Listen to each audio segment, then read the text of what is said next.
Let's start with the positives. There are 6 things that are good about this lens. First of all, the price. It is very affordable, especially if you get in the used. Second, it's compact and light. In fact, it's so light that you can, for short periods, do some vlogging, and that you can definitely put it on a lot of gimbals without any problems.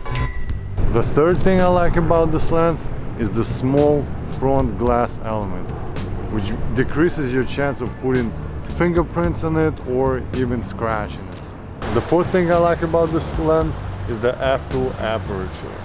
The sun is down right now, and obviously it's low light conditions already, but as you can see, it's a pretty clean picture.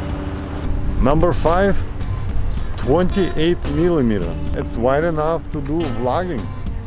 Both of us fit in the picture just fine. The last thing is autofocus. As you can see, when I put it on her, it should focus, then on me, focus on her again.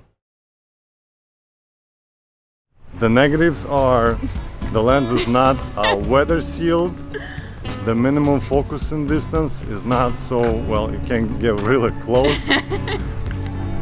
And what was the third thing? I don't know, you didn't say the third thing last time either. Didn't give us a script. the rubber focusing ring, that would be nice. It's plastic, so you can't really get a grip on it. Thank you, ladies. You're welcome. I hope your faces were visible. You need to see the results. Have a good night. What's the verdict? I like this lens. You like this lens? I like that you like this lens. It's good. Hey, f2, affordable, native Sony lens, wide enough for these kind of videos. It's good, it's not too expensive. Hey, we got a like from Vitaly. It's okay, yes. That means a lot. Lens good. Alright guys, thank you for watching. Take care.